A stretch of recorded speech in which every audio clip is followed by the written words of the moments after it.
할렐루야. 153 저녁기도에 오신 여러분들을 주님의 이름으로 환영하고 축복합니다. 오늘은 찬양이 없이 말씀과 기도의 시간을 가지려고 합니다.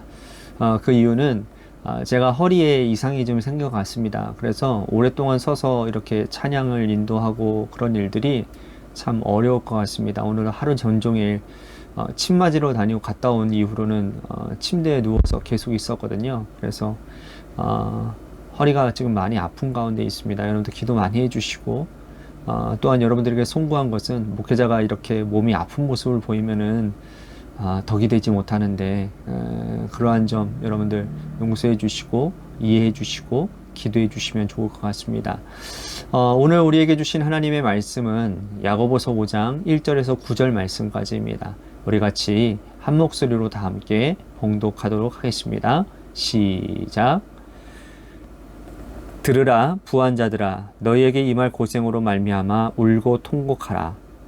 너희 재물은 썩었고 너희 옷은 좀먹었으며 너희 금과 은은 녹이 슬었으니 이 녹이 너희에게 증거가 되며 불같이 너희의 살을 먹으리라. 너희가 말세에 재물을 쌓았도다. 보라, 너희 밭에서 수수한 품꾼에게 주지 아니한 삭시 소리 지르며 그 추수한 자의 우는 소리가 만군의 주의 귀에 들렸느니라. 보라, 땅에 사치하고 방종하여 사륙의 날에 너희의 마음을 살찌게 하였도다. 너희는 의인을 정죄하고 죽였으나 그는 너희에게 대항하지 아니하였느니라. 그러므로 형제들아, 주께서 강림하시기까지 길이 참으라.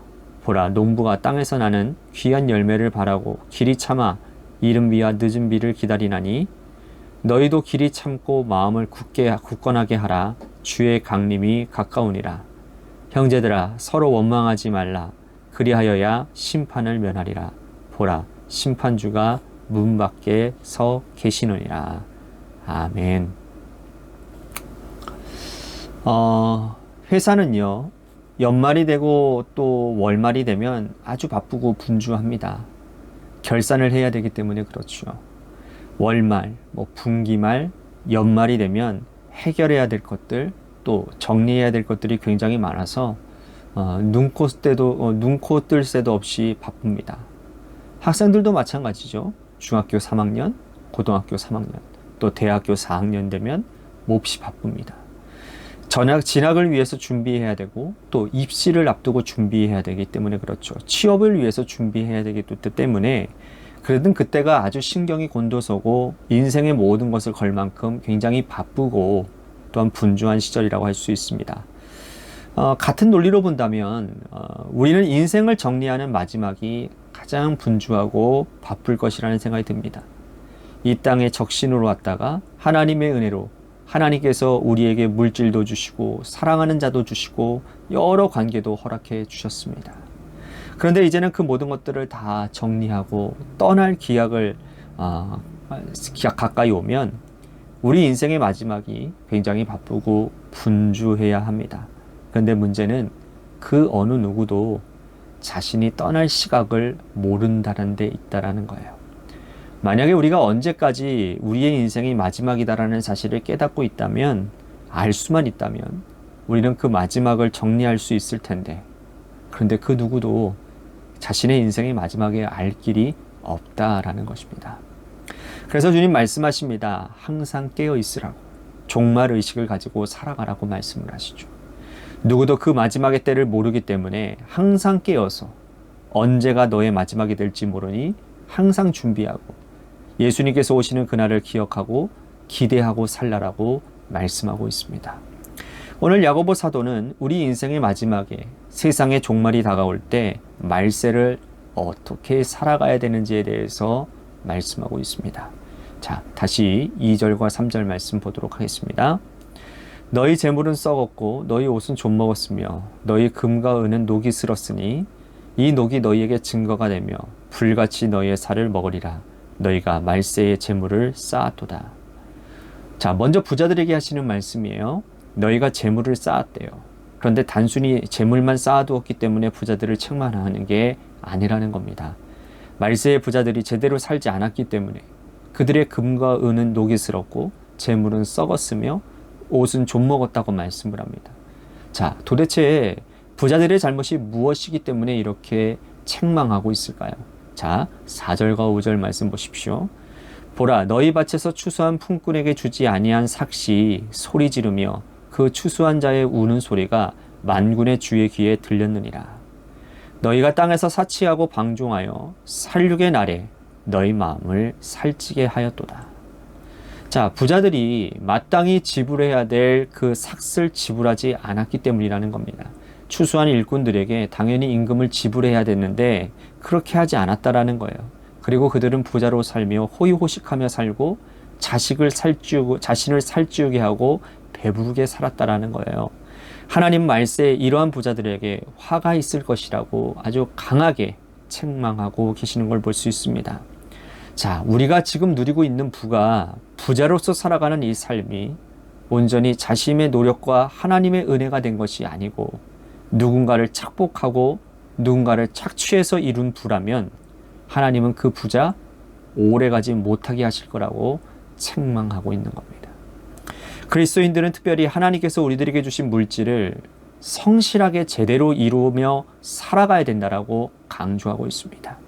물질을 잃어가는 그 성실함이 나의 성실함과 하나님의 은혜가 아닌 다른 요인이 있다면 그건 다시 돌아봐야 된다라는 거예요.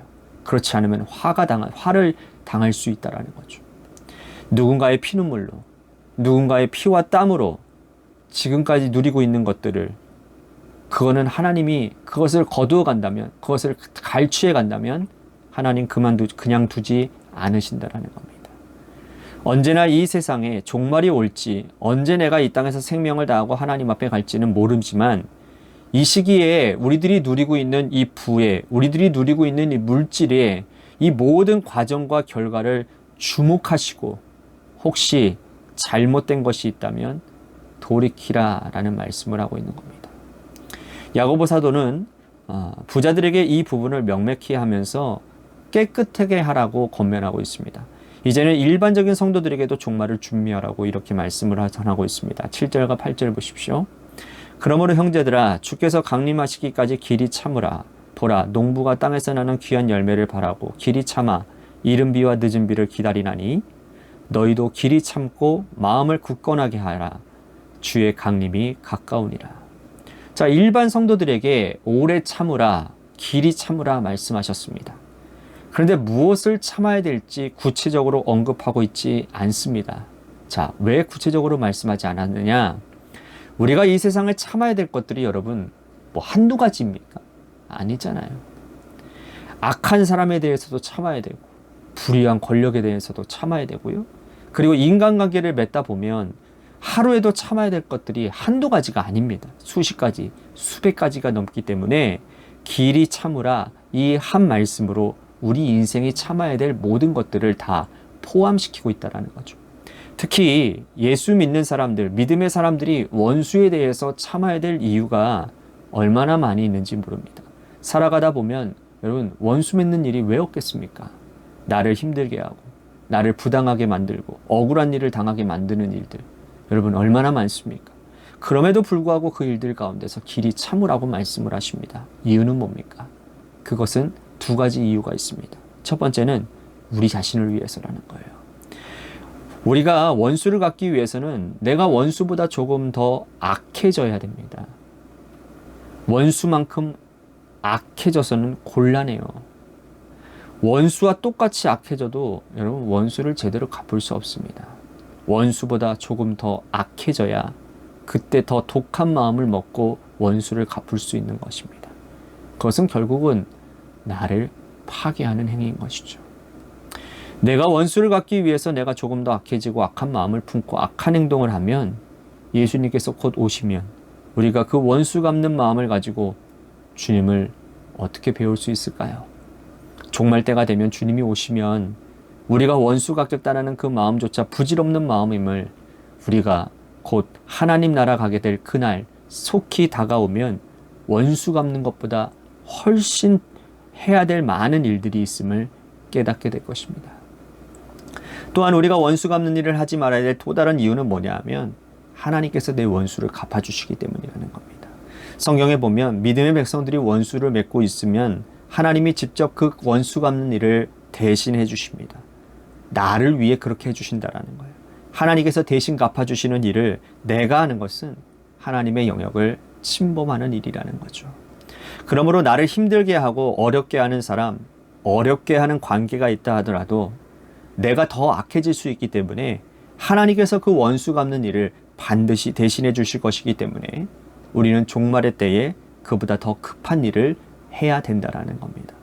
나를 하나님의 말씀의 거울에 비추어 보고 원수 갚는 일보다는 내 믿음의 성장과 신앙 성숙을 위해서 오히려 더 가난하고 병들고 어려운 이웃들을 위해 예수님처럼 빛이 되고 소금이 되어 살아가는데 애를 써야 된다는 거죠. 그것이 결국 나를 위한 길이고 또한 내 유익을 위한 길이라는 것입니다. 9절 말씀 보십시오. 형제들아 서로 원망하지 말라. 그리하여야 심판을 면하리라. 보라 심판주가 문 밖에 서 계시느니라. 종말의 때에 성도가 하지 말아야 될 일은 원망하는 것. 이건 결코 하지 말아야 된다고 말씀을 합니다. 심판주가 문 앞에 서 계시느니라. 이 말씀은 우리가 문을 닫고 문 안에서 하나님을 원망하고 이웃을 원망하는 모든 일들을 심판주께서는 다 알고 계신다라는 거예요. 하나님은 우리의 일거수일투족을 다 보고 계십니다. 우리가 심중에 생각하는 것까지도 다 알고 계시는 분이십니다. 내 입으로 내뱉은 말까지 하나님은 지금도 다 기억하고 계세요. 원망하는 말이 아니라 기도를 드려야 되지 않겠습니까? 원망과 불평을 방향을 바꾸면 기도가 되는 거예요. 하나님에 대해서, 사람에 대해서 불평을 쏟아내는 말을 하나님 아버지라고 부르며 탄식하고 하나님께 가지고 나오면 그것이 바로 기도가 되는 겁니다. 이스라엘 백성들이 40년 동안 원망하다가 어떻게 됐습니까? 결국에는 광야에서 멸망당했습니다. 하나님께 받은 심판 기억나시지 않습니까? 그들은 기도할 수 있었어요. 그렇지만 그들은 기도하지 않고 원망했습니다. 서로에 대해서 원망했고 하나님에 대해서 원망했습니다.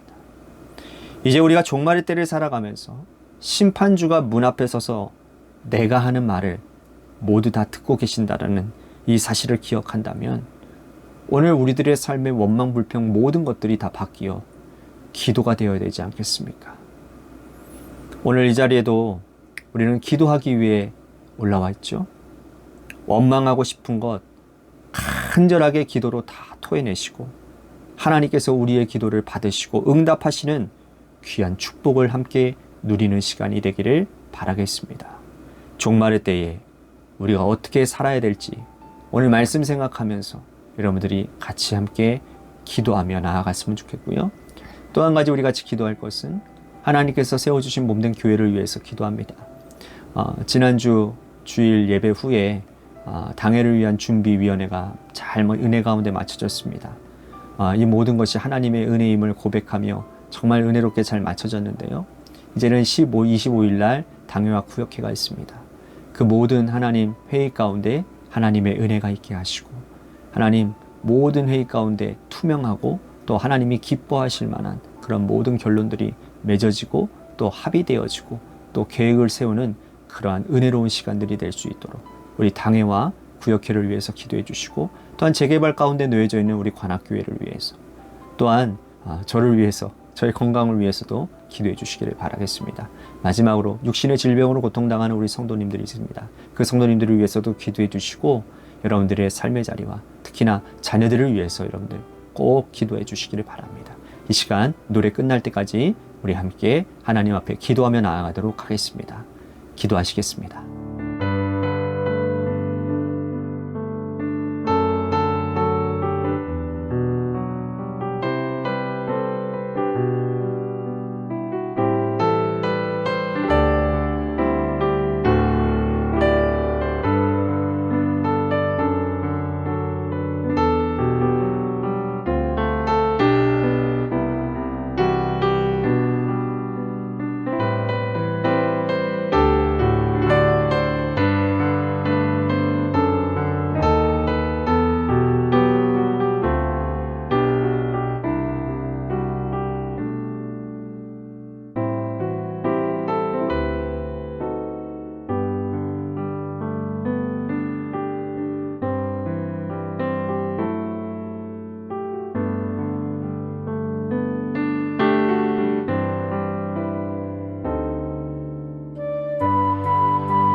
네.